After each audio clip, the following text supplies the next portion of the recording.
Hey, it's Obi Chukwumah with Space and Equity, where we're all about increasing assets and creating new space. We're here today with Bryce Moen, CFO of Arch Energy Partners and also the founder of Chandler Speaks. Bryce, I appreciate you coming out, share some information about the nonprofit that you support in this hot ass room right now. We are out of AC, it's Texas, and that doesn't feel good, but we're going to soldier through. So well, Bryce, thank you so much for having me, Obi. Appreciate it, and appreciate your team taking the time to have me on board and talk about the cause Chandler Speaks. All right, man. So we share, in addition to running the same circles network-wise from an employment standpoint, we also share something in common, which is we both have children with special needs. And that is a unique brotherhood, sisterhood. And the reason I say it's a brotherhood and sisterhood because you don't know until you experience it all that comes with having a child with special needs. Absolutely. I mean, frankly, I was just not aware of it, to be candid. Mm-hmm. And so it's been a great learning experience for me. It's a great individual growth experience as well, in terms of developing patience, trying to understand things from different avenues. Mm-hmm. And we'll get into this later, but when your daughter can't communicate with you, you're getting increasingly frustrated at her when you should be getting increasingly frustrated at yourself. Mm-hmm. In terms of maybe I don't understand the situation. Right. So absolutely. I'll tell you what, I don't know if this happened for you, but my son's on spectrum. Your daughter has speaking disorder that you're going to get into. I went through the 7 stages of grief first. And then I was like, what's happening with the checkbook? Absolutely. But tell me about that process, the grief process first, and then we'll get to the financial process, which is part of why you're here to talk about Chandler Speaks. Absolutely. Well, so for those that don't know, Chandler Speaks is founded in honor of my daughter Chandler. As Obi articulated, she does have a speech impediment, and she was diagnosed with something called apraxia. And apraxia is effectively where you can think your thoughts, but you can't physically motor them, speak them. And also as a result of that, when you're trying so hard to say your words, you develop a stutter as a side effect because, again, increasing your efforts to speak words. Mm-hmm. So thankfully, I had a son who talked at a very young age. He was 14 months. And so by the time Chandler got to that age, she was saying one word, mama, and then that continued all the way till 2 years old. And so at that point, we started to ask questions to my pediatrician saying, hey, is this normal? Should we be consulting other experts? And so and rightfully so, pediatricians see a lot of cases. He didn't do anything wrong. He said, just be patient and hopefully she'll grow out of it. And so obviously being a stubborn parent and wanting to do whatever you need for your kids, I started having conversations with folks, had a very personal conversation with one of my coworkers because unbeknownst to me, his daughter was experiencing similar issues. And so I was just like, is there a way where do you go? How does it get addressed? I don't really know much about it. And so at that time, my daughter we'd put her into ECI, which is early childhood intervention here in the DFW area. And ECI is a great organization, state funded, which creates its own issues from a financial standpoint, but you age out at the age of 3. Wow. So, and she had individual interactions with a speech pathologist at that point. But when you age out at 3, you typically go into the public school system. So at a public school system, you have one speech pathologist for a number of students. And I could tell from the development standpoint of Chandler that she probably needed more individualized attention. What, 40 minutes a week? Yeah, basically. Yeah, something like that. And so again, it kind of been asking around, and it's difficult to open yourself up to colleagues and friends about your kids' challenges because no one. It's very uncomfortable, to your point, of having a child with special needs at first because you feel like there might be a stigma attached of some sort, and so you have to go through the knowledge gaining phase. And so thankfully, this coworker, like I said, recommended a clinic in Coppell, Holland Speech and Consulting. and they were able, very well-run clinic, and we were able to get her the individual care that she needed. But you're talking 2 half-hour intense sessions each week, average price of $150 an hour. So when you're averaging, if you just do the math, right, you're talking $600 to $800 a month in speech therapy. And for those that don't know, speech therapy is not often covered by medical insurance. Speech therapy, it's covered by insurance in one specific code, and forgive me for I can't remember it, but it's half art, half science, right? You have a speech pathologist that may interact well with your child, and you have a speech pathologist that may or may not interact, and the activities that you have to do to grow the skill set of the individuals may differ, right? As you could probably expect from your son's therapy that he goes through different approaches for different children, very, very individualized. So at that point, like I said, we're incurring, spending a lot of those dollars. And going back to 2011, I just graduated, got my MBA at the University of Texas, and I had a professor who had really indicated, hey, if you're going to come here to be a capitalist, you should also consider using your skills for philanthropy. And so for a long time, had spoken to a lot of folks about getting on nonprofit boards. Obviously, you're on one. And so if it's a well-established board in Dallas, a lot of times it comes with a check that has to come with it. And I just had a new baby at home. I don't have the money to put a check on the table. So kind of waited for a number of years. And thankfully, I had worked at an entity, a family office here in town, where I got to do the accounting for the actual family foundation. So I learned a lot about the process of how to run one through that experience. And so when Chandler was diagnosed and was seeing these speech pathologists, I was like, well, I'm going to start giving dollars to a foundation that focuses on these initiatives, but I couldn't find one. So that being said, I guess you could say being entrepreneurial to a certain extent, I was like, well, I might as well just start one. So that's how the mission took off. But you learn through this process that there's a significant, you would call customer segment that has the needs to be met, right? So you've got those that can financially afford it, like myself, very blessed financially to afford my daughter's private care. And then you have those that can qualify through Medicaid that are, poverty line or below. But then you have that window of people that you would call in between those two spaces that really have a difficult time meeting the financial needs. The example that I use is, assume you have 2 parents as teachers, and obviously they're very low paid, and you have to pay $800 a month on private speech therapy. If you do the math, it's very hard to get there. So I said, well, let's focus on having these individuals who fit into that category, getting the children the help they need. So the mission of Chandler Speaks is to provide speech services to financially disadvantaged youth is the official mission statement. Awesome. So this professor that said, hey, you're going to be a capitalist, be a philanthropist too, that's a unique, when I read in your bio that was something while you were in school you're working on, I've never heard that approach. What was his philosophy behind that? What was the message behind that? Well, obviously everybody goes to graduate school to accomplish one of two things: advance a skill set or go into a different arena, but ultimately it's about earning a higher income. Let's be candid about it, right? And so the main thought process was, hey, if we're going to give you the skills to go out and have a much more fruitful career, why don't you focus on having some of the skills that we teach you, having additional funds to give back to the communities with which you work in. So that was the premise behind it. How old is Chandler now?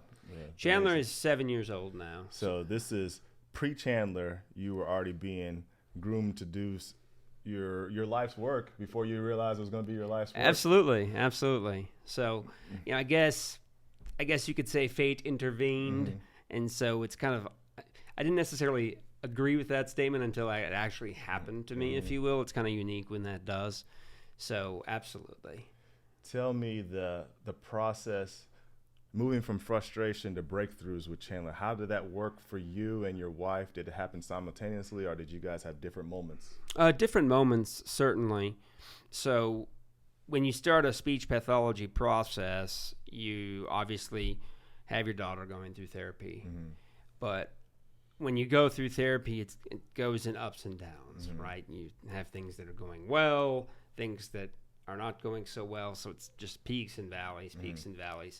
And so when she was making progress from the apraxia side, but then also developed the stuttering as a side effect, that was like a real downturn for me, because I was like, man, I don't know if this will ever end at that point.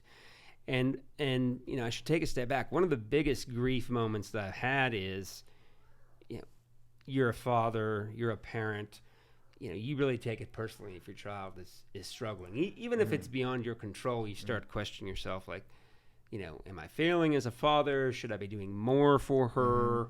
And so that was I had to really get over that step first and understand that, it's not your fault. It's something that she's obviously born with. You're working on improving her. You're working on improving others' individuals' lives. But I can expect you probably did something similar with your son. Absolutely. I was probably about a year and a half from diagnosis to me having peace with, this is who my son is. This is who that I'm going to raise and I'm going to love, and not the vision I had in my head. Absolutely. Of who he was. And what I noticed was he noticed the change. Just as frustrated as I was with the process, he was frustrated with me because I wasn't trying to communicate on his level and move at his pace. Yeah, I understood completely. Yeah. So you've started this program, quickly raised $40,000 in a very short amount of time. Tell me about the process. Give us an update on where Chandler Speaks is and what the next steps are for you. Great. So right now we have raised and donated $62,000, and our approach is two-pronged. So when you're starting any business or nonprofit, you really have to focus on track record, right? Like, how do I get the biggest bang for my buck? How do I get noticed? And what's a way that I can make an immediate impact on the community? So when I was working to start Chandler Speaks, Chandler's speech pathologist actually went to school at University of Texas at Dallas and worked there as well. They have one of the arguably the nation's best speech language pathology teaching program in the country. Okay. So I said, and that's run out of the Collier Center. And I said, well, maybe I should focus on partnering with them first. And so there we set up it's called the Chandler Speaks Fund. And so we provide dollars directly to the Collier Center for children that have financial needs for speech therapy services. They get a number of applicants each year for those speech therapy services. That $800 a month, that is just not a snap at the Absolutely. And then we've also partnered with Holland Speech and Consulting, where my daughter goes. They have a Holland Foundation as well. And so they came to us during COVID. COVID was actually very impactful, obviously in a number of ways. But when you had children's parents losing jobs, it was very difficult even for previously well-established financially folks to continue the therapy. So through the Holland Foundation, they are an operating partner as well. We donate when they have specific needs. And then the long-term goal has been something that we're focusing on now in terms of, I call it the Chandler Speaks mobile program. And so where we will work with contract speech pathologists to go into children's homes in specific areas where needs would be, and that may be your lower income areas, obviously. Okay. One of the biggest challenges, especially for lower income families, is physically getting your child to speech. So you may have parents that work hourly paying jobs where they can't just leave work. Yeah, let's knock off the afternoon and drop them off, or they may not have a means of transportation other than the Dallas bus system. So that was that was a very eye-opening experience because I didn't even think about that till somebody mentioned it to me. I was like, that's actually very valid. Yeah. So from there, like I said, we have now sponsored our first child on that program where contract speech pathologist delivers the services. We provide reimbursement. So that will be an excellent beta, prototype, whatever you want to call it. And that's the mobile program. That's correct. Okay. That's correct. So it'll be those two specific approaches. And also when we get to be more established, we'll focus on being an educational platform as well. One of the biggest challenges that I had, and probably you had with your son, is I just didn't know anything about language development needs. So I spent a lot of time and a lot of resources and money to figure out what I needed to figure out. But again, if you're in a financially disadvantaged situation, trying to figure out that information can be difficult. Yeah. So we would love to get to the point where we become a center of information for those in needs, whether it's from seminars to online communication.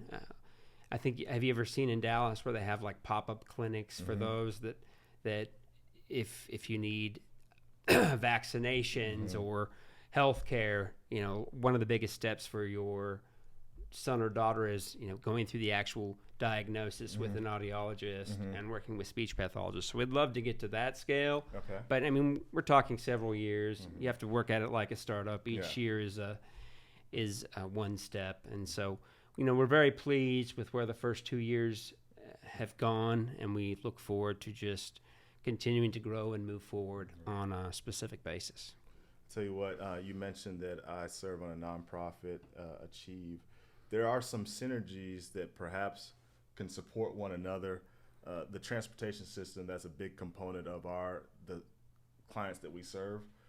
So I'd love to connect you with our director and see if we can help in that. Absolutely. That'd be great. Other thing I want to share with you or get your thoughts on is that there's a form of loneliness dealing with when your child is special needs, meaning your friends, I'm sure, well-intentioned, but if they haven't experienced it, they really don't know how to communicate. And so we found in our situation that there was either a re-education of some friends or some friends that kind of drifted away because it just like the married couple and somebody gets a divorce, then it's an awkward situation. When you introduce a child that has different needs, it becomes awkward. How did you and your wife experience that, or is that?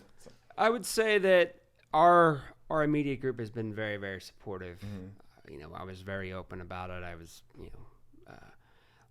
communicated openly, and so I think, fortunately, we had the opposite side of the spectrum. Okay.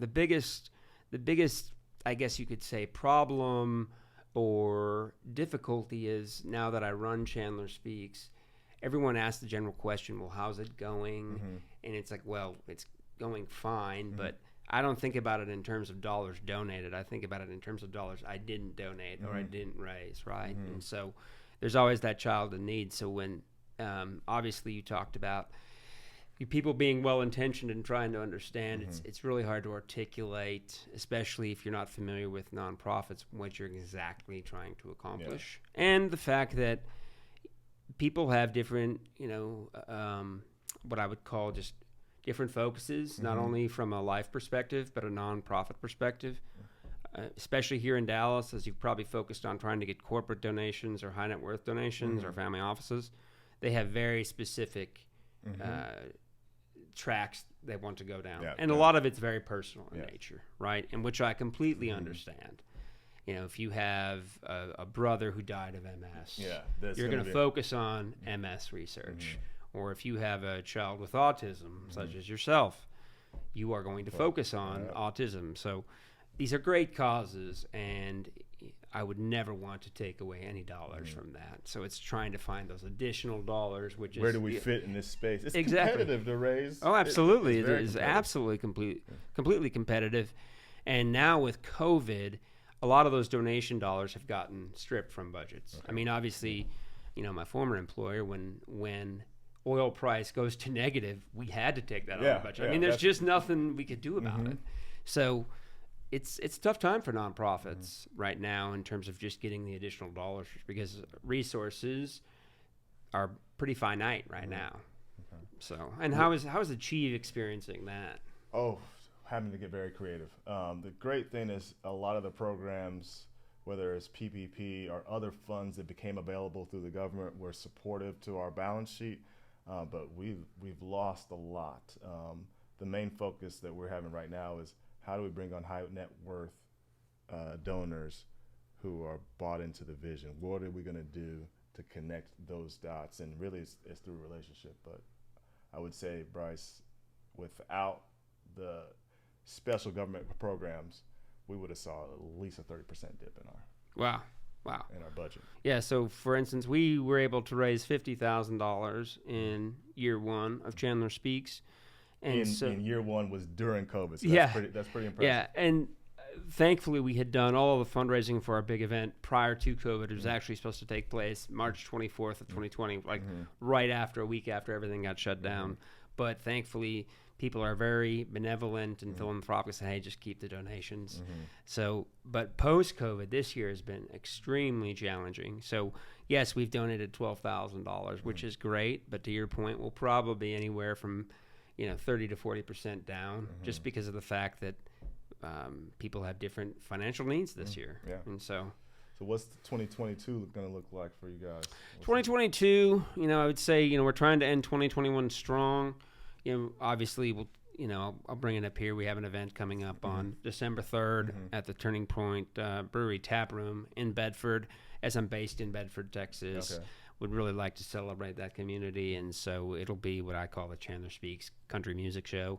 We have a local Texas artist, Drew Kennedy, coming to play, and we'll have Texas barbecue there as obviously the refreshments and food, and so it kind of fits in well with living in Dallas, and so that will be our second event and kind of the closing out event of the year. And then 2022, our goal is specifically to try to get to one event per quarter and then really focus on, to your point, growing that donor base to foundations, high net worth individuals.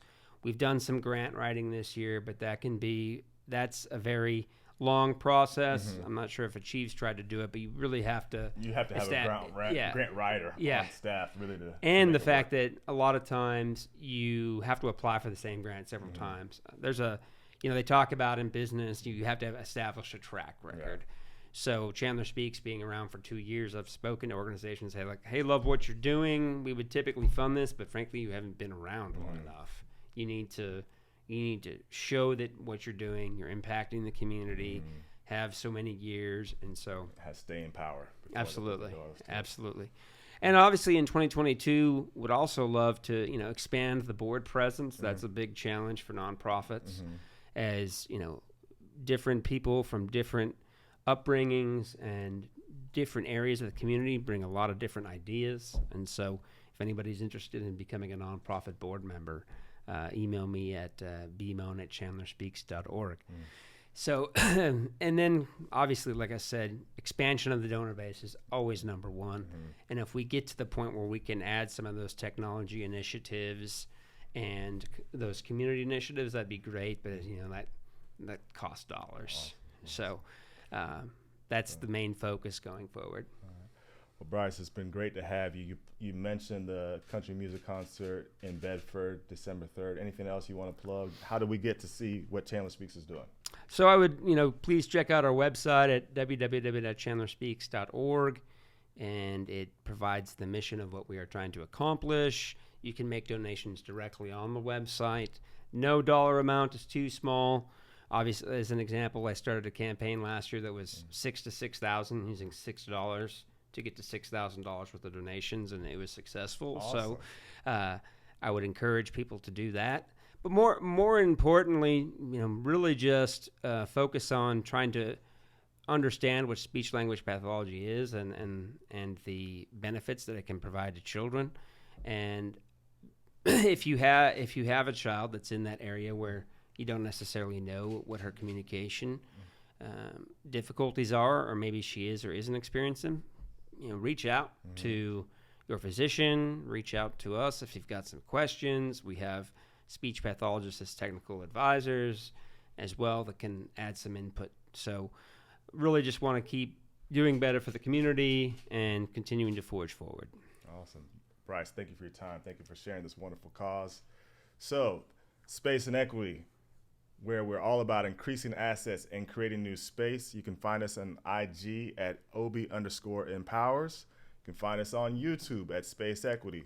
Like and subscribe. If you don't like it, don't give me the upside down thumbs. Just send me an email, Obi@Space Equity Corp. If it makes sense, I'll respond. All right, come correct, and they can't stop you. Thank you for your time. Thank you very much.